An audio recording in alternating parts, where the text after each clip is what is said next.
ರಾಷ್ಟ್ರಧ್ವನಿ ನ್ಯೂಸ್ಗೆ ಸ್ವಾಗತ. ತುಮಕೂರು ಅಕ್ರಮ ಗಾಂಜಾ ಮಾರಾಟ 3 ಆರೋಪಿಗಳ ವಿರುದ್ಧ ಪೊಲೀಸ್ ದೂರು ದಾಖಲು. ಕೋಡಿಗೇನಹಳ್ಳಿ ಪೊಲೀಸ್ ಠಾಣಾ ವ್ಯಾಪ್ತಿಯಲ್ಲಿ ಅಕ್ರಮವಾಗಿ ಗಾಂಜಾ ವಶದಲ್ಲಿಟ್ಟುಕೊಂಡು ಸಾರ್ವಜನಿಕರಿಗೆ ಮಾರಾಟ ಮಾಡುತ್ತಿದ್ದ 3 ವ್ಯಕ್ತಿಗಳ ವಿರುದ್ಧ ಕಾನೂನು ಕ್ರಮ ಜರುಗಿಸುವಂತೆ ಕೋಡಿಗೇನಹಳ್ಳಿ ಪೊಲೀಸ್ ಠಾಣೆಯಲ್ಲಿ ದೂರು ದಾಖಲಾಗಿದೆ.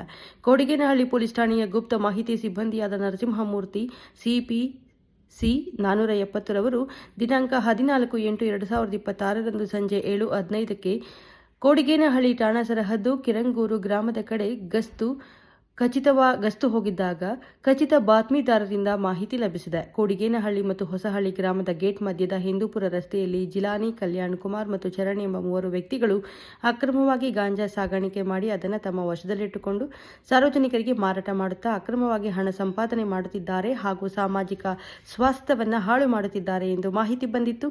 ಪೊಲೀಸ್ ದೂರು ಮತ್ತು ಕ್ರಮ ಲಭಿಸಿದ ಮಾಹಿತಿಯ ಆಧಾರದ ಮೇಲೆ ಸಿಬ್ಬಂದಿ ನರಸಿಂಹಮೂರ್ತಿ ಪಿಎಸ್ಐ ರಾಜೇಶ್ ರವರು ಸ್ಥಳಕ್ಕೆ ತೆರಳಿ ಪರಿಶೀಲಿಸಿದಾಗ ಬಂದ ಮಾಹಿತಿ ಸತ್ಯವೆಂದು ಕಂಡುಬಂದಿದ್ದು, ಆದ್ದರಿಂದ ಗಾಂಜಾವನ್ನು ಅಕ್ರಮವಾಗಿ ವಶದಲ್ಲಿಟ್ಟುಕೊಂಡು ಮಾರಾಟ ಮಾಡುತ್ತಿದ್ದ ಆಸಾಮಿಗಳಾದ ಜಿಲಾನಿ, ಕಲ್ಯಾಣ್ ಕುಮಾರ್ ಮತ್ತು ಚರಣ್ ಎಂಬುವರ ವಿರುದ್ಧ ಸೂಕ್ತ ಕಾನೂನು ಕ್ರಮ ಕೈಗೊಳ್ಳಬೇಕೆಂದು ಠಾಣಾಧಿಕಾರಿಗಳಿಗೆ ದೂರು ಸಲ್ಲಿಸಿದ್ದಾರೆ.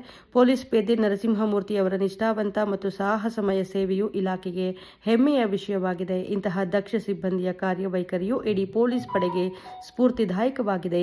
ಕಾರ್ತಿಕ್, HN, ಮಧುಗಿರಿ. ಕ್ಷಣ ಕ್ಷಣ ಮಾಹಿತಿಗಾಗಿ ವೀಕ್ಷಿಸಿ ರಾಷ್ಟ್ರಧ್ವನಿ ನ್ಯೂಸ್ ಕನ್ನಡ.